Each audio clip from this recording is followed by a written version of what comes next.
भारत जो हमारा देश है, हमारा वतन अजीज है, इस भारत का कोई मजहब नहीं है।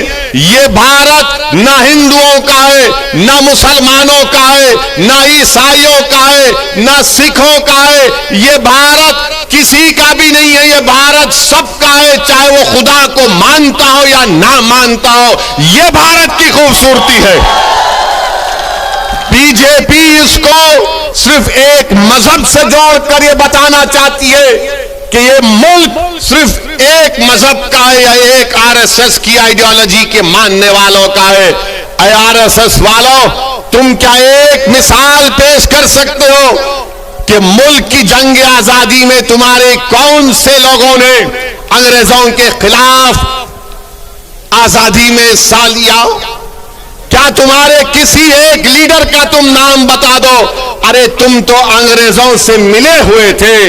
तुम्हारे उस वक्त के सर संचालक ने कहा था, तुम्हारे उस वक्त के सर संचालक ने कहा था कि आजादी की लड़ाई में हिस्सा मत लो। नाम लो मैं उनका। मेरे अजीज दोस्तों और बुजुर्गों, आज आरएसएस भारत के मुसलमानों को देशभक्ति सिखा रही है। जब जरूरत थी अंग्रेजों के खिलाफ लड़ने की तो आप तो खामोश बैठे हुए थे। जब जरूरत थी जेल को जाने की तो आप अपने घर में बैठे हुए थे। अरे हमने हर मैदान में इस मुल्क को अंग्रेजों की गुलामी से आजाद करवाया।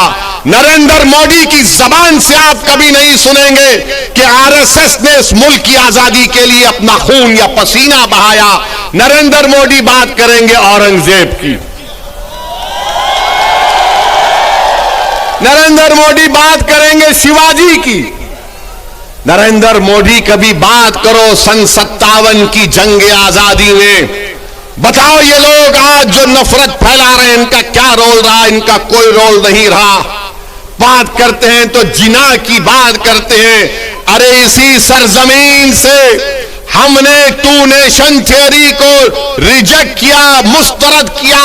हमने इंडियन नेशनलिज्म और कॉम्पोजिट कल्चर की बात की थी।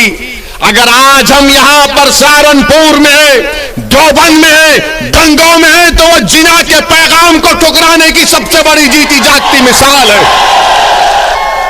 मेरे अजीज दोस्तों और बुजुर्गों, ये बात को आपके सामने इसलिए बयान कर रहा हूं ताकि ये जो रात अंधेरी है, मैं पिछले 5 साल से कह रहा हूं, मेरी तकारीर उठाकर देख लो कि अंधेरी रात लंबी रहने वाली है। ये अंधेरी रात लंबी रहने वाली है, याद रखो मेरी इस बात को। हां, इस अंधेरी रात में सेकुलर जहन रखने वाले हमारे हिंदू भाई आज भी हैं, जो इस अंधेरी रात में जुगनू की तरह चमक कर कुछ उम्मीद की शमा जलाए बैठे हैं। मगर याद रखो ये अंधेरी रात है जो नफरत फैला रहे हैं। ये भारत के दुश्मन है जो मुसलमानों को खत्म करने की बात कर रहे हैं। ये भारत के दुश्मन है, ये भारत के संविधान के दुश्मन है, ये अंबेडकर के दुश्मन है, ये गांधी के दुश्मन है, ये मौलाना अबुल कलाम आजाद के दुश्मन है, ये मुजाहिदीन आजादी के दुश्मन है। मेरे अजीज दोस्तों और बुजुर्गों, अभी जनाब शौकत अली साहब ने जिक्र किया अपनी तकरीर में कि किसी ने कहा कि असदुद्दीन ओवैसी की गर्दन को काट देंगे। मेरी गर्दन की फिक्र मत करो, मेरी गर्दन की फिक्र मत करो। मैंने तो अशहदु अल्ला इलाहा इल्लल्लाह व अशहदु अन्ना मुहम्मद रसूलुल्लाह कहकर अपनी जान को अपने रब के हवाले कर चुका हूं। जन्नत के एवज में इंशाअल्लाह ताला अपनी जान को अपने रब के हवाले कर चुका हूं। वो मुझे खून के लुत्फे से बनाया है। जब वक्त आएगा चले जाएंगे। कोई नहीं टिकेगा इस दुनिया में, कोई नहीं टिकेगा। बड़े बड़े वजीर आजम आए, सबको जाना पड़ा। कितने प्रधानमंत्री आए, सबको जाना पड़ा। मैं भी जाऊंगा। तुम अपनी फिक्र करो, तुम अपनी फिक्र करो कि मेरी गर्दन काटेंगे। गर्दन काटने से क्या हक की आवाज दब जाएगी? क्या गर्दन काटने से सच्चाई छुप जाएगी? क्या गर्दन काटने से जालिम के खिलाफ आप लोग नहीं लड़ेंगे? क्या गर्दन काटने से आप मजलूमों का साथ नहीं देंगे? क्या गर्दन कट जाने से आप इन जालिमों के खिलाफ एक शीशा पिलाई दीवार नहीं बनेंगे? आपको बनना है। और मैं इन लोगों से कह रहा हूं कि ये जान से मारने की धमकी मुझे मत दो। मैं जब 12 साल की उम्र का था, जब से अपने घर के सामने ये संघ परिवार के लोग हमारे घर के पास आकर नारे लगाते थे, मेरे छोटे भाई अकबर भी इसको जानते हैं, जिस पर हमारे घर के सामने आते थे और नारा लगाते थे कि मुसलमान कब्रिस्तान या पाकिस्तान।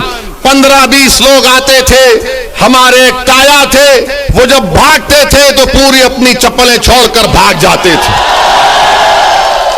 मेरी गर्दन की अहमियत मत करो, भारत की फिक्र करो। भारत असदुद्दीन ओवैसी से बड़ा है। भारत का कंपोजिट कल्चर हमारा कीमती खजाना है, इसकी हिफाजत करो। ये जो धर्म संसद में मुसलमानों के खिलाफ नरसिम्हार की जो बात कर रहे हैं, उनके खिलाफ तो कोई बोलो अमित शाह तुम देश के होम मिनिस्टर हो, बोलो नरेंद्र मोदी तुम देश के प्रधानमंत्री हो। तुम क्या मुसलमानों के प्रधानमंत्री नहीं हो? बताओ नरेंद्र मोदी, बताओ अमित शाह, क्या तुम होम मिनिस्टर नहीं हो मुसलमानों के? बताओ कांग्रेसियों, क्या तुम मुसलमानों की हिफाजत का जिम्मा नहीं लिए संविधान के तहत? कोई नहीं बोलेगा।